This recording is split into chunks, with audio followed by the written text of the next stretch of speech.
네, 오늘 우리에게 주신 하나님의 말씀 아모스 2장 6절에서 8절 말씀입니다.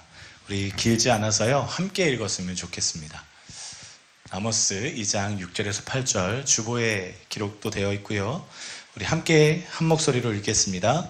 여호와께서 이와 같이 말씀하시되 이스라엘의 서너 가지 죄로 말미암아 내가 그 벌을 돌이키지 아니하리니 이는 그들이 은을 받고 의인을 팔며 신 한 켤레를 받고 가난한 자를 팔며 힘없는 자의 머리에 티끌 먼지 속에 발로 밟고 연약한 자의 길을 굽게 하며 아버지와 아들이 한 젊은 여인에게 다녀서 내 거룩한 이름을 더럽히며 모든 제단 옆에서 전당 잡은 옷 위에 누우며 그들이 신전에서 벌금으로 얻은 포도주를 마심이라. 아멘. 요즘 그 경제가 어렵다 이런 얘기가 정말 많습니다. 그렇죠? 한국에서는 뭐 아주 더 치열해졌다 이렇게 얘기하시더라고요. 요즘 그래서 이 경제가 어려워서 그런지 인터넷을 찾아보면 이런 질문들이 굉장히 자주 보입니다. 도대체 얼마가 있어야 부자인가? 도대체 얼마가 있어야 부자인가? 경제단체에서는 얼마가 있어야 부자라고 이렇게 딱 규정해 놓고 있는데요. 그게 얼마냐면 10억입니다. 10억이 있으면 부자고 10억이 없으면 부자가 아니다. 이렇게 이제 선을 갈라놓고 있더라고요. 그런데 이거는 너무 이제 그 식상한 대답 아니겠습니까? 그런데 이 글에 어떤 친구가 이런 대답을 했습니다. 그리고 이게 굉장히 좀 신박해서 사람들이 공감을 참 많이 누른 대답이었습니다. 과연 얼마나 있어야 부자인가? 이 친구가 어떤 친구가 이렇게 대답했습니다. 요 세 부류가 있는데요. 그 중에 내가 어디에 속하는지 한번 이렇게 잘 체크해 보십시오. 첫 번째, 돈을 쓰고 쓰는데도 재산이 자꾸 불어나면 부자고, 돈을 쓰는데 줄지도 않고 늘지도 않고 유지가 되면 중산층이고, 돈을 안 쓰려고 하는데 돈이 자꾸 없으면 평민 혹은 빈곤층이라고 합니다. 여러분 어디에 속하세요? 셋 중에 한 곳엔 분명히 속하실 텐데요. 제가 이제 말씀 시작하기 전에 이런 이야기를 드리냐면 오늘 아모스의 말씀이 부자들에게 하는 말입니다. 부자들에게, 귀족들에게 하는 이야기입니다. 자, 나는 부자도 아니고 난 귀족도 아니기 때문에 여기에 해당되지 않는다. 그게 아니고요. 이게 또 예배와 밀접한 관계가 있기 때문에 우리와 아주 해당되는 내용이 많습니다. 여러분 아모스 선지자 지금 제가 그림으로 준비해 놨는데요. 어떻게 생겼나요? 아모스 선지자 괴팍하게 생겼지만 사실 다른 그림에는 더 괴팍하게 생겼습니다. 그리고 지금 손가락질을 하고 있는데 뭘 보고 손가락질을 하고 있나요? 부자에게 손가락질을 하고 있는 모습을 아모스의 그림을 보면 대부분 다 부자들에게 손가락질을 하고 있는 그림을 찾아볼 수 있고요. 그래서 이 아모스라는 선지자가 귀족들에게 무슨 이야기를 했는지 잘 찾아보면 우리에게도 참 중요하다는 걸 깨달을 수 있습니다. 지난주에 우리가 같이 모여서 예배드리지 못했지만 이 자리에서 온라인으로 설교를 드릴 때 누구를 말씀드렸냐면 요나 선지자를 말씀을 드렸습니다. 아모스 선지자, 요나 선지자 동시대의 선지자입니다. 똑같은 시대에 하나님의 말씀을 전했습니다. 자, 여러분 저번 주에 혹시 말씀 기억하실지 모르겠지만 북이스라엘의 상황에 대해서도 말씀드렸습니다.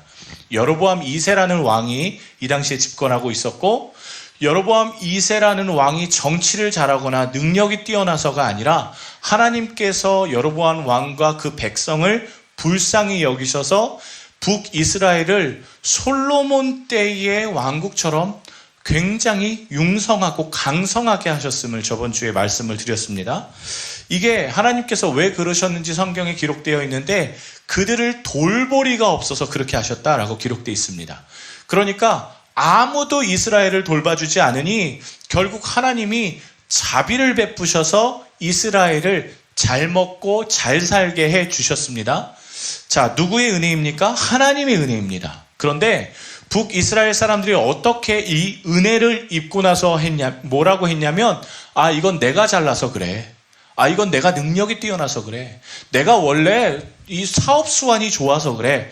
이렇게 이야기하면서 하나님이 주신 은혜를 다 까먹고 있었습니다. 자신이 잘났고 자신이 복받을 만해서 받았다라고 이야기를 했던 거예요. 여러분, 자, 이런 상황에 하나님께서 아모스 선지자를 북이스라엘에 보내셨던 겁니다. 왜냐하면 다들 잘 먹고 잘 살았거든요. 다들 살만했거든요. 그런데 여러분 생각해 보세요. 다들 잘 먹고 잘 사는 나라에 빈곤하고 못 살고 겨우겨우 오늘을 먹고 사는 선지자를 하나님께서 보내셨다? 그럼 어떤 일이 일어날까요? 아마 이 사람들이 선지자를 무시할 겁니다. 야, 너는 나보다 돈 없잖아. 너는 나보다 못 배웠잖아. 그렇게 이제 일어나는 현상들이 있겠죠? 그런데 여러분, 아모스가요, 오늘 성경에 그렇게 잘 나타나지 않았지만 사실은 좀 굉장한 사람입니다. 북이스라엘에 약 3개월에서 4개월 정도 말씀을 전했는데 아모스의 직업은 목축업자였습니다. 그러니까 양을 그냥 뭐 한두 마리 키우는 게 아니라 목축업자라는 건 이 당시에 10만 마리 이상을 키우는 사람을 이야기해요. 아모스를 표현할 때 목자라고 안 하고요. 성경 원어에 목축업자라고 표현한, 지금으로 말하면 재벌입니다. 하나님이요, 삼성의 이건희 회장을 한국에 보내셔서요, 하나님 똑바로 믿어, 지금 그렇게 이야기하고 있는 것과 동일한 현상이라고 생각하시면 됩니다. 아모스를 어떻게 무시할까요? 재벌이 와서 지금 하나님의 말씀을 전하는데요. 자, 왜 이런 이야기를 드리냐면 아모스도 부자였습니다. 그리고 부자들에게 전하고 귀족들에게 전합니다. 한마디로요, 거룩한 부자도 있고요, 거룩하지 못한 부자도 있습니다. 아모스 선지자가요, 3, 4개월 동안 북이스라엘에 외친 하나님의 말씀은 멸망이었습니다. 니들 이대로 가면 망한다. 니들 이대로 가면 하나님이 징계하신다. 이게 아모스서의 전체의 내용이에요. 여러분, 아모스서가 그렇게 길지 않은 책이긴 합니다. 그런데 퍼센테이지로 따지면 다른 선지서들은 보통 50대 50, 멸망과 구원, 멸망과 희망, 이런 식으로 비유가 되어 있는데 오늘 아모스서의 특징은 뭐냐면요, 무조건 멸망입니다. 그리고 마지막 5절만 희망이에요. 이게 뭘 의미하냐? 하나님이 북이스라엘을 반드시 없애겠다라는 말씀을 아모스에게 해주셨다는 겁니다. 반드시 무슨 일을 하더라도 니들이 회개해도 이스라엘은 지금부터 멸망이야. 이런 말씀이 아모스서에 기록되어 있습니다. 자, 하나님이 여러분 아시다시피 사랑의 하나님 아닙니까? 그런데 하나님이 니들이 지금부터 회개를 해도 멸망이야, 하나님께 돌아와도 멸망이야, 이렇게 이야기하시는 그만큼 북이스라엘이 무슨 잘못을 하고 있는지 우리가 깨닫는다면 사실 우리가 이걸 반면교사로 하나님이 원하시는 삶을 살 수 있게 됩니다. 자, 이 아모스서에 하나님께서 이제는 용서하지 않겠다라고 하시는 대표적인 이유가 있는데 그게 바로 공의가 없어서입니다. 공의가 없어서. 여러분, 공의가 뭘까요? 공의. 자, 우리 노아가요, 이번 주에 그 베트남 공인중개사 시험을 제가 합격을 했습니다. 노아야, 공의가 뭐니? 예, 베트남 공인중개사를 따서 잘 몰라요. 여러분, 공의가 뭡니까? 공의가 사실 법적인 용어입니다. 다른 말로 하면 정의라고 하기도 하고요. 공의가요, 공평한 잣대라는 뜻입니다. 그러니까 재판관이 이 사람을 알건 모르건 공평한 잣대로 판결을 내려줘야 되는 게 공의입니다. 오늘 하나님께서 북이스라엘을 멸망케 하신 이유는 공의가 사라졌다라고 말씀하셨습니다. 한마디로 얘한테 하는 말이 다르고 이 사람한테 하는 말이 다르다라는 거죠. 상식적으로 지켜져야 될 것들이 지켜지지 않는다는 겁니다. 이스라엘에 가보시면요, 여러분, 텔이라는 단어를 굉장히 많이 사용합니다. 텔. 이스라엘에 가시면 어떤 공항에 내리시냐면요, 텔아비브라는 공항에 내리세요. 텔이라는 단어가 무슨 단어냐면 언덕이라는 뜻입니다. 언덕. 이스라엘은 텔이라는 단어가 굉장히 많은데 언덕이 많아서 그러합니다. 그런데 이 텔이라는 단어는요, 그냥 일반적인 언덕에 사용하기도 하지만 사실 그거보다 더 깊은 의미가 있습니다. 그게 뭐냐면 이게 도시가 생겼다가 사라지고 생겼다가 사라지면서 점점 쌓여서 언덕이 되는 걸 텔이라고 합니다. 보통 여러분 도시가 생기는 위치가 지형이 좋거나 물이 있거나 아니면 교통이 편리하거나 이 세 가지가 다 잘 어우러지면 도시가 생기는데요. 전쟁이 나서 혹은 홍역이 돌아서 도시가 싹 멸망하고 나면 보통 그 위에 또다시 도시가 세워집니다. 왜냐하면 지형은 잘 바뀌지 않기 때문이지요. 자, 이 텔이라는 곳에 오늘 아모스 선지자가 활동했던 구세기의 유적들이 자주 발견이 되는데 구세기의 유적의 특징이 하나가 있습니다. 그게 뭐냐면 굉장히 큰 집의 터가 많았다는 겁니다. 집터가 그냥 평상시에 그런 터가 아니에요. 굉장히 큰 집들이 많았습니다. 여러분 아까 말씀드렸다시피 하나님께서 이스라엘에 복을 주셔서 재물이 많아지게 하셔서 큰 집이 많았습니다. 그런데 이 구세기의 유적들을 발견하면 또 다른 특징이 한 가지 있는데 굉장히 작은 집도 많았다라는 겁니다. 작은 집도 많았습니다. 사람이 살 수 있을까라고 생각되는 그런 유적들의 집터들이 발견됩니다. 뭘 의미할까요? 큰 집터도 많은데 작은 집터는 더 많습니다. 이게 뭘 의미할까요? 빈부의 격차가 극심했다라는 걸 의미합니다. 부자도 있지만 가난한 자들, 훨씬 가난한 자들이 많았다라고 이야기할 수 있죠. 자, 여러분, 저는요 지금 부자들에 대해서 이야기를 할 건데요, 오해하지 않으셨으면 좋겠습니다. 저는요 여기 계신 분들이, 적어도 우리 청년들이요, 학생들이 부자가 됐으면 합니다. 저는 그렇게 되기를 소망합니다. 우리 여기 꼬맹이들이 부자가 됐으면 좋겠습니다. 물질 없이 하나님의 일을 하고요, 풍성함으로 인해서 마음껏 일할 수 있는 세대가 되었으면 좋겠습니다. 그리고요, 청년들이 높은 위치나 높은 그런 사회적인 지위를 누렸으면 좋겠습니다. 그렇게 해서요, 하나님이 부자가 되어 주셨다고, 부자가 되게 해 주셨다고, 하나님이 성공케 하셨다고 고백하는 그런 친구들이 됐으면 좋겠습니다. 다만 그저 많은 돈을 쌓는 것에만 눈이 빨개지는 그런 자가 되지는 않았으면 좋겠어요. 그리스도인의 경제관념 중에요, 경제관 중에 하나가 뭐냐면, 핵심이 뭐냐면 하나님이 주신 것을 하나님의 뜻대로입니다. 하나님이 주셨으니 하나님이 원하시는 곳에 재정을 사용하는 것을 그리스도인의 경제관념입니다. 여러분, 성경이 우리에게 말씀해 주시는 위치는 뭐냐면 파수꾼입니다. 하나님이 맡겨주셨으니 하나님의 쓰임받는 대로 사용되는 겁니다. 그런 사람들이 성경에 참 많이 나오는데요, 사도행전 초대교회 때 여러분 사람들이 교회에 많이 몰리니까 가난한 사람들도 점점 많아졌습니다. 그리고 나서 여러분 그 사도행전 교회가 거지가 됐다, 사도행전 교회가 점점 빈곤해져서 결국에 할 게 못할 게 너무 많아졌다라고 기록하지 않고요, 사도행전 4장 34절의 말씀에 보면 뭐라고 기록합니까? 있는 자들이 많이 가져와서 사도들 발 앞에 놓는다라고 기록합니다. 그리고 결정적으로 가난한 자들이 하나도 없다라고 기록하지요. 즉 하나님께서 맡겨주신 걸 하나님의 뜻대로 사용하는 자를 통해서 하나님이 그 재물을 사용하심으로 좋은 것들을 이루셨다라는 겁니다. 내 것을 내 것이라 하지 않는다, 내 것을 내 것이라고 주장하지 않는다는 것은 사실 있을 수 없는 일입니다.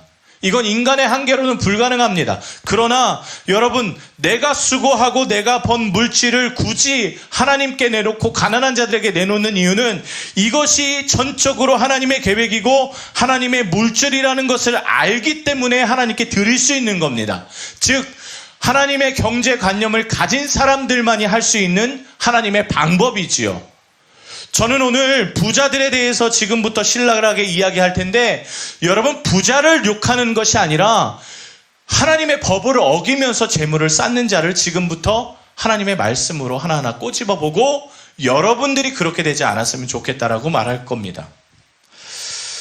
자, 오늘 말씀 여로보암 2세 때에 하나님이 전에 없던 흥왕함을 경험하게 해주셨습니다. 그리고 그 맡겨주신 물질과 힘으로 생명을 살리고 하나님의 나라를 일으키는 일에 사용됐으면 좋겠지만 오늘 그렇게 사용하지 않았습니다. 그리고 아모스 선지자가 지금부터 적나라하게 찍어 누르기 시작하는데 이스라엘 백성이 무슨 짓을 했는지 고발합니다. 오늘 말씀 아모스 3장 15절 말씀에 보면 이런 말씀이 있어요. 우리 한번 함께 봤으면 좋겠습니다. 넘겨줘. 3장 15절. 하나 더 넘겨주세요. 아니요, 전이요. 전. 3장, 오케이. 우리 함께 읽어보겠습니다. 겨울궁과 여름궁을 치리니 상하궁들이 파괴되며 큰 궁들이 무너지리라. 여호와의 말씀이니라.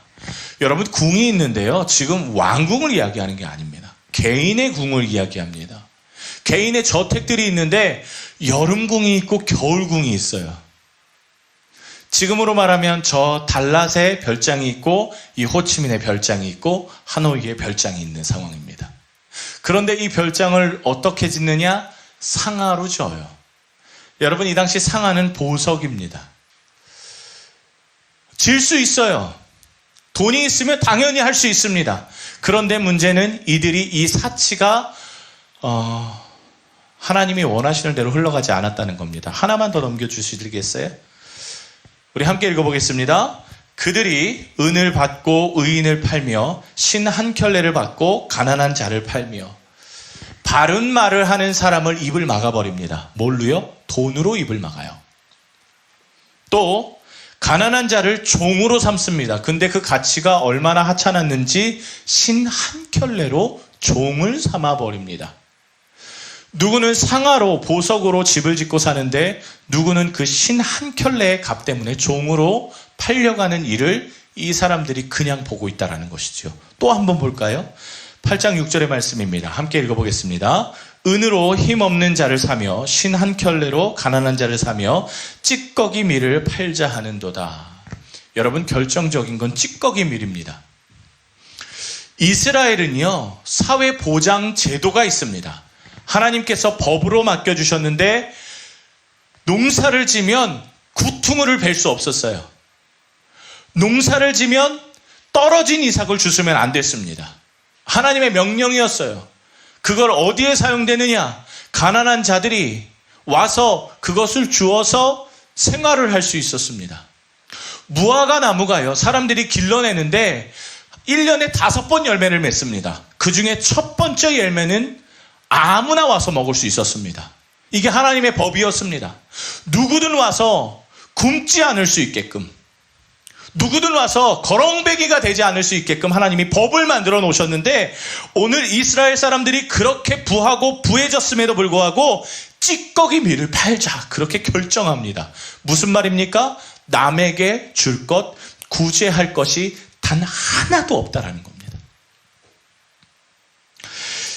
신 한 켤레로 사람이 팔려나가는데 그것과는 상관없이 나는 더 부자가 되기 위해서 다른 사람을 돌보지 않는 모습에 하나님께서 내가 이스라엘을 멸망케 하겠다라는 결정을 하십니다. 여러분, 부해지는 것이 지금 죄가 아닙니다. 다시 한번 말씀드리지만 부자가 되는 것이 죄가 아니에요.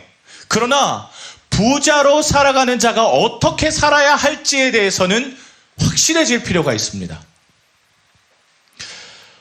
오늘 하나님의 말씀, 멸망을 선포하면서 부자와 귀족들의 행동이 가난한 자들의 머리에 있는 티끌을 탐낸다고까지 말합니다. 가난한 자들의 머리에 있는 티끌까지도 자신의 것으로 삼고자 했던 모습에 하나님께서 야, 큰일 났다. 그리고 결정적으로 재판관들이 돈을 받고 억울한 자의 소리를 듣지 아니하고 돈을 받고 돈을 더 많이 뇌물을 내는 사람에게 판결을 옳게 해주는 이 일을 가지고 아모스 선지자가 공의가 사라졌다라고 고백했지요. 자, 여러분, 그런데 하나님께서 겨우 이 정도로 이스라엘을 멸망하겠다라고 결단하셨겠습니까? 그렇지 않습니다. 진짜 결정적인 건 지금부터입니다. 약한 자들의 것을 빼앗고 부를 축적한 사람들을 하나님이 벌해 주시기 마땅한데, 결정적인 건 오늘 그렇게 악한 일을 벌인 사람이 하나님께 예배하는 사람들이었습니다. 그래서 하나님이 오늘 화가 나셨던 거예요. 아모스 2장 8절의 말씀 한번 볼까요? 아모스 2장 8절의 말씀. 자, 함께 읽겠습니다. 모든 제단 옆에서 전당 잡은 옷 위에 누우며 그들의 신전에서 벌금으로 얻은 포도주를 마심이니라. 여러분, 가난한 자들에게 옷을 빼앗고 또 벌금으로 거둬진 포도주를 마셨다라는 것은 뭘 의미하느냐? 하나님께서 절대로 전당 잡지 말려고 하는 것이 겉옷이었습니다. 그런데 오늘 그 겉옷을 깔고서 어디에 있느냐? 신전이라고 표현했는데 이건 성경의 원어로 보면 하나님의 성전을 말합니다. 하나님의 성전에 하나님의 말씀을 지키지 않는 상태에서 벌금으로 얻어진 포도주를 마셨다고 고백합니다. 여러분, 포도주를 마셨다는 게 이게 무슨 뜻이냐면 하나님께 화목제를 드렸다는 뜻입니다. 자, 이게 화목제가 뭐냐면 여러분, 이름 그대로 화목, 하나님과 나 친해지고 싶어서 드리는 예배입니다. 하나님과 가까워지고 싶어서 드리는 예배예요. 그런데 조건이 있습니다. 하나님과 화목해지려면 그 전에 속죄제를 드려야 됩니다. 이게 뭐냐면 하나님 제 죄를 용서해 주세요 하고 소나 양이나 염소나 비둘기를 끌고 와서 죽이는 행위입니다. 하나님께 예배드렸다는 겁니다. 하나님, 저 용서해 주세요. 하나님, 제가 죄를 졌습니다. 용서해 주세요 라고 하면서 그 다음 이어서 하나님, 제가 하나님과 친해지고 싶어요 하고 화목제를 드렸습니다. 그런데 화목제는 그 제물을 먹을 수 있었어요. 오늘 포도주를 마셨다라는 것은 화목제를 드리고 있다라는 겁니다. 이들이요, 죄를 지어놓고 지금도 죄를 짓고 있고 약한 자들을 괴롭게 하고 하나님께서 하지 말라는 짓은 다 하면서 하나님 용서해 주세요 라고 말하면서 하나님과 친해지고 싶어요. 지금 그렇게 예배하고 있습니다. 지금으로 말하면 뭘까요? 하나님께서 받으시는 예배가 전혀 아님에도 하나님, 제가 하나님 앞에 예배하고 있습니다. 하나님 영광 받으십시오. 오직 하나님만이 주이십니다. 그렇게 외치는 행위와 똑같다는 겁니다. 당연히 하나님이 이 예배 안 받으시죠. 하나님이 예배 받으시지도 않을 뿐더러 죄가 사해졌겠습니까? 아니요, 전혀요. 이들은요, 자신의 만족감을 위해서 예배했던 사람들이었습니다. 헌금을 드려요. 많이 드립니다. 보통 드렸던 사람이 아니에요. 부자였으니까. 그런데 이것도 자신의 만족감을 위해서 하나님께 드렸던 자들이었습니다. 여러분, 우리의 예배도 점검해 볼 필요가 있습니다. 여러분, 고백하건대 사실 목사에겐 이 아모스의 말씀이 그 어떤 말씀보다 중요하게 느껴져야만 합니다. 이건 저에게 하나님께서 주시는 마음이기 때문에 고백합니다. 여러분, 여기서 이렇게 서서요 설교를 하면 그런 게 있습니다. 아, 오늘 설교가 잘 먹히고 있구나. 아, 오늘 설교가 야, 이거 벽에다 하는 것 같은 느낌인데 그런 게 느껴집니다. 저 노아가 지금 저렇게 이렇게 열심히 지금 듣고 있거든요. 잘 먹히고 있구나, 이런 날이 있습니다. 그러면 여러분 어떻게 하는 줄 아십니까? 목사가요, 신이 납니다. 그래서 안 해도 될 말도 하고요. 괜히 목소리도 크게 해갖고 성령의 은혜가 있는 것처럼 그렇게 얘기하는 그런 연극을 할 때도 있습니다. 그런데 여러분, 사실은 그걸 제일 경계해야 됩니다. 왜냐하면 예배의 주인은 목사가 아니기 때문에 그러해요. 요즘 찬양 인도하는 팀들이 저는 너무 좋은 방향이라고 생각하는데, 찬양 인도자가 보통 앞에서 이렇게 찬양 인도를 합니다. 그런데 찬양 인도자가 요새는 다 안 보여요. 다 숨습니다. 찬양인도를 찾으려고 그러면 누군지 도통 알 수가 없어요. 왜 그렇게 하는지 물어보면 하나님만 영광 받으셔야 되기 때문에 라고 말합니다. 여러분, 북이스라엘이 멸망한 이유가 무엇이겠습니까? 공의가 없어서? 부자가 너무 많아서? 죄 지어서? 아니요. 근본적으로 들어가 보면 예배 안 드려서예요. 예배 안 드려서. 예배 드렸잖아요. 화목제도 드렸잖아요. 그건 예배가 아니죠. 하나님이 받으시지 않으면 그건 예배가 아닌 겁니다. 예배일 수가 없어요. 겨우 자기의 만족감을 위해서 하나님 앞에 나오는 행위, 그 정도라고만 표현할 수 있겠죠. 여러분, 예배가 잘 드려지면 어떻게 되겠습니까? 풍성함이 약한 자들에게 흘러갑니다. 예배가 잘 드려지면 어떻게 되겠습니까? 하나님을 두려워하기 때문에 재판장들이 재판을 굽게 할 수 없습니다. 예배가 잘 드려지면 북이스라엘이 멸망할 수가 없죠. 하나님의 마음이 멸망으로 확정이 되면서 하나님이요, 가슴을 치며 이런 말씀을 하세요. 오늘 이게 핵심 말씀이거든요. 3장 12절의 말씀. 띄워줘 보시겠어요? 제가 한번 읽어드려 볼게요. 어떤 마음이신지 한번 느껴보셨으면 좋겠습니다. 여호와께서 이와 같이 말씀하시되 목자가 사자 입에서 양의 두 다리나 귀 조각을 건져냄같이 사마리아에서 침상 모서리에나 걸상의 방석에 앉은 이스라엘 자손도 건져냄을 입으리라. 이거 여러분 잘 보면 구원의 이야기처럼 들려요. 여러분, 건져냄을 받으리라. 지금 구원이거든요. 그런데 여러분 생각해 보십시오. 양이 사자 입에서 다리가 찢겨나가는 게 구원이겠습니까? 귀 조각 하나만 발견되는 게 어찌 구원일 수 있겠습니까? 멸망을 이야기하시는 겁니다. 오늘 이 말씀에 잘 표현되지 않았지만 침상의 모서리가 결국 다 무너지고 요만큼 침상 모서리만 남았다는 거고요. 걸상의 방석에 앉은 자가 이게 아니라 걸상 다리 하나만 남았다라는 뜻입니다.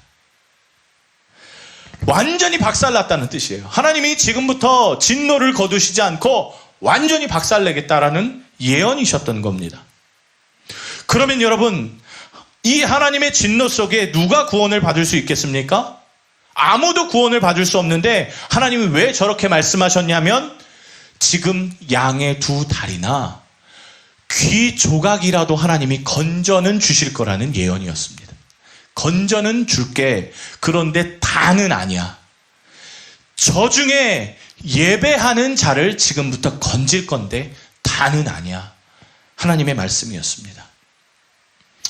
여러분, 우리가 사실 이 아모스 말씀을 곰곰이 읽어보시면 지금 하나님이 말씀하셔도 이상하지 않다라는 느낌을 받으실 겁니다. 부자는 더 부자가 되고 가난한 자는 더 가난한 자가 되는데 그 부가 가난한 자에게 흘러가는 일이 적어지고 또 가난한 사람을 착취함으로 인하여서 더 부자가 되는 일들을 하나님께서 원치 않으셨고, 예배는 드리는데 하나님이 원하시는 예배가 아니라 사람이 만족하는 예배요, 목사가 주인 되는 예배가 드려지는 것을 하나님은 좌시하지 않으시는 것. 이게 아모스의 말씀인데 지금 이 말씀을 하셔도 전혀 이상하지 않습니다. 그러면 우리가 돌아가야죠. 하나님이 원하시는 게 뭘까요? 하나님이 그러면 아모스 같은 이 시대에 진짜 원하시는 것이 뭘까요? 우리가 어떻게 하길 원하실까요? 아니, 그 구원해 주신다는 귀조각 정도 되는 사람이 우리가 돼야 될 텐데 그럼 어떻게 하면 될까요? 오늘 말씀을 정리하면서 그걸 좀 보고 넘어가겠습니다. 아모스 9장 11절에 하나님께서 희망을 말씀하세요.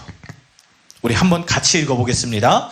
그날에 내가 다윗의 무너진 장막을 일으키고 그것들의 틈을 막으며 그 허물어진 것을 일으켜서 옛적과 같이 세우시고. 하나님이 원하시는 게 다윗의 장막이었습니다. 다윗의 장막. 여러분 아시다시피 지금 성막이었다가 다윗이 이 법궤를 가지고 이스라엘로 가져오지 않습니까? 여기서 하나님을 이 법궤를 그냥 둘 수 없어서 다윗의 장막을 만듭니다. 그런데 다윗이 생각할 때 하나님, 저는 이 궁에 살면서 이 법궤가 지금 이런 후질근한 데 있는 게 원치 않아요. 하나님, 저도 하나님의 성전을 짓겠습니다. 결단했는데 하나님이 아니야, 네 아들이 질 거야 하고 솔로몬이 성전을 짓습니다. 근데 그 성전이 얼마나 많이 재산이 들어갔는지, 금이 들어갔는지 성경에 너무 많이 기록되어 있어요. 엄청난 성전을 솔로몬이 하나님을 위해서 지었습니다. 오늘 법궤가요, 이 솔로몬 성전에 있습니다. 솔로몬 성전이 무너지지 않았어요. 아직 법궤가 솔로몬 성전의 그 화려한 금으로 입혀진 성전에 있는데, 하나님이 오늘 뭐라고 말씀하시냐면, 나 그거 원하지 않고 다윗의 장막이 회복됐으면 좋겠다라고 말씀하세요. 그 금덩어리 집이 내가 원하는 게 아니라 다윗의 장막, 후질근해도 그 헝겊대기가 회복됐으면 좋겠다라고 말씀하시는 이유가 뭡니까? 여러분, 다윗의 장막은요, 다윗의 장막 때에 어떤 일이 있었습니까? 이스라엘 백성이 하나님을 너무너무 사랑해서 하나님을 어떻게 하면 기쁘게 하셨을까를 막 애태워 기도했던 데가 이 다윗의 장막 때였습니다. 수많은 사람들이, 이스라엘 사람만이 아니라 외국인들도 와서요, 야, 여기 하나님이 계신 곳이구나 하고 감격하면서 하나님께 예배했던 때가 이 다윗의 장막에 있었던 때였습니다. 여러분, 이거를 성경에서요, 사도행전 15장의 말씀에 보면 모든 사람이 하나님 앞에 나와서 예배했던 때가 다윗의 장막 때라고 기록하고 있습니다. 하나님이 원하시는 것이 무엇입니까? 하나님이 오늘 지금 회복되고자 하고 희망하시는 게 뭐냐면 예배를 회복하기 원하셨다라고 말씀하십니다. 예배를 회복하는 사람이 귀조각 같은 자입니다. 예배가 회복되는 교회가 여러분, 저 침상의 다리 한쪽 같은 교회가 되는 거예요. 그리고 하나님이 다 멸망하겠지만 예배를 붙들고 있는 자를 남겨주시겠다라고 약속하십니다. 아모스 5장 4절의 말씀에 보면, 여호와께서 이스라엘 족속에게 이와 같이 말씀하시기를, 너희는 나를 찾으라, 그리하면 살리라, 그렇게 말합니다. 하나님이 진노 중에라도 하나님을 찾는 자는 살려주시겠다라고 약속하셨습니다. 그런데 하나님을 찾는 자가 없어서 망한 겁니다. 예배하는 자가 없어서 망한 겁니다. 여러분, 사실 성경에는요, 예배 안에서 망한 걸 너무 많이 봅니다. 말씀 마치겠습니다. 모든 것이 멸망하는 때라도 예배하는 자는 하나님이 구원하십니다. 그게 약속이에요. 다 망하는 때라도 예배자는 하나님이 살려두십니다. 그게 하나님의 약속이었습니다. 저는요, 여러분들이 예배자 되셨으면 좋겠습니다. 부자도 되셔야죠. 그런데 부자 되고 예배 못하는 것보다 부자 안 되고 예배하는 게 낫습니다. 하나님께서 이 진노 중에라도 예배자에게 관심을 갖고 계시는 걸 기억하시면서, 하나님, 제가 다윗의 장막의 때처럼 주님을 정말 애타게 사랑합니다. 그렇게 하나님을 예배하고 하나님 앞에 나아가는 여러분 되시기를 주의 이름으로 축복합니다. 이 시간 우리 예수 하나님의 공의 우리 다시 한번 좀 찬양해 볼까요?